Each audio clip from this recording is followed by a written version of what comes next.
বাংলাদেশ সেনাবাহিনীর উচ্চ পর্যায়ে একযোগে একাধিক গুরুত্বপূর্ণ পদে রদবদল আনা হয়েছে।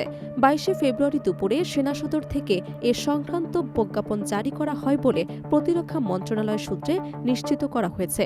নতুন এই নিয়োগ ও বদলিকে বাহিনীর কৌশলগত পুনর্বিন্যাসের অংশ হিসেবে দেখা হচ্ছে। সংশ্লিষ্টরা বলছেন, সামরিক কাঠামোকে আরও গতিশীল ও সমন্বিত করার লক্ষ্যেই এই সিদ্ধান্ত নেওয়া হয়েছে। সমরে আমরা, শান্তিতে আমরা, সর্বত্রই আমরা দেশের তরে, এই মূল মন্ত্র ধারণ করে দীর্ঘদিন ধরে দেশের সার্বভৌমত্ব রক্ষা ও দুর্যোগ সংকটের সহায়তায় গুরুত্বপূর্ণ ভূমিকা রেখে আসছে বাংলাদেশ সেনাবাহিনী। দেশে বিদেশে প্রতিরক্ষা মিশন থেকে শুরু করে অভ্যন্তরীণ নিরাপত্তা পরিস্থিতি সব ক্ষেত্রেই বাহিনীটির সক্রিয় উপস্থিতি রয়েছে।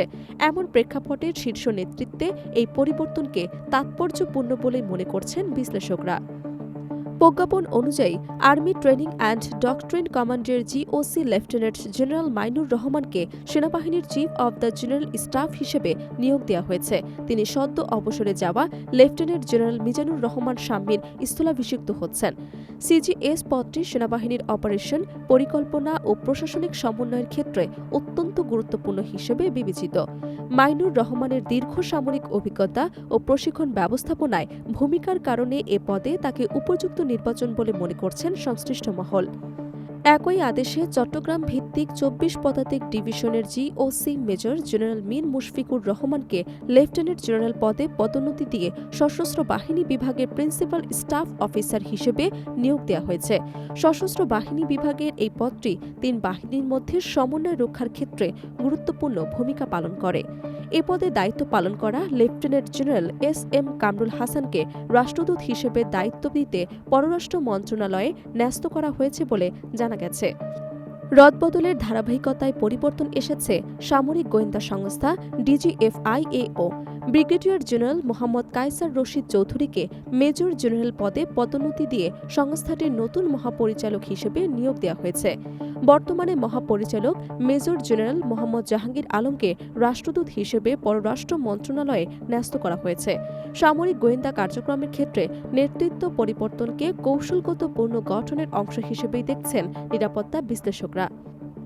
এদিকে ২৪ পদাতিক ডিভিশনের জিওসি পদে নতুন দায়িত্ব পাচ্ছেন ইস্ট বেঙ্গল রেজিমেন্টাল সেন্টারের বর্তমান commandant major general Ferdous Hasan Selim. Chattogram অঞ্চলের কৌশলগত গুরুত্ব বিবেচনায় এ পদটি অত্যন্ত গুরুত্বপূর্ণ। সীমান্ত ও উপকূলীয় নিরাপত্তার সমন্বয়ে এই ডিভিশনের ভূমিকা উল্লেখযোগ্য। অন্যদিকে দিল্লিতে বাংলাদেশ হাই কমিশনের প্রতিরক্ষা উপদেষ্টা হিসেবে দায়িত্বরত ব্রিগেডিয়ার জেনারেল মোহাম্মদ হাফিজুর রহমানকে মেজর জেনারেল পদে পদোন্নতি দিয়ে যশোরের ৫৫ পদাতিক ডিভিশনের জিওসি হিসেবে নিয়োগ দেওয়া হয়েছে। যশোর অঞ্চলের কৌশলগত অবস্থান এবং দক্ষিণ পশ্চিমাঞ্চলের নিরাপত্তা পরিস্থিতি বিবেচনায় এ দায়িত্ব অত্যন্ত গুরুত্বপূর্ণ বলে মনে করা হয়।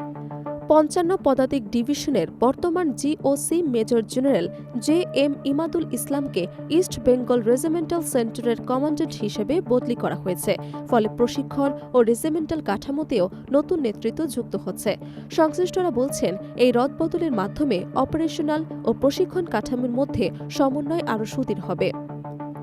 বিশ্লেষকদের মতে, চলমান রাষ্ট্র সংস্কার প্রক্রিয়া, আইনশৃঙ্খলা পরিস্থিতি এবং আঞ্চলিক নিরাপত্তা চ্যালেঞ্জের প্রেক্ষাপটে সেনাবাহিনীর শীর্ষ নেতৃত্বে এই পুনর্বিন্যাস তাৎপর্যপূর্ণ। নতুন নতুন নেতৃত্ব অভিজ্ঞতা ও কৌশলগত দৃষ্টিভঙ্গির সমন্বয় বাহিনীর কার্যক্রমে আরও গতিশীলতা আনবে বলে প্রত্যাশা করা হচ্ছে। সামরিক সূত্রগুলো বলছে, এ ধরনের রদবদলের নিয়মিত প্রশাসনিক প্রক্রিয়ার অংশ হলেও বর্তমান প্রেক্ষাপটে এর বিশেষ গুরুত্ব রয়েছে। অভ্যন্তরীণ স্থিতিশীলতা রক্ষা, দুর্যোগ মোকাবিলা এবং আন্তর্জাতিক শান্তিরক্ষা মিশনে অংশগ্রহণ সব ক্ষেত্রেই সেনাবাহিনীর দক্ষ ও সমন্বিত নেতৃত্ব অপরিহার্য। নতুন এই দায়িত্ব বণ্টনের মাধ্যমে সেই লক্ষ্য পূরণে বাহিনীর আরও কার্যকর ভূমিকা রাখতে পারবে বলে আশা করা হচ্ছে। Desk report, Dhaka.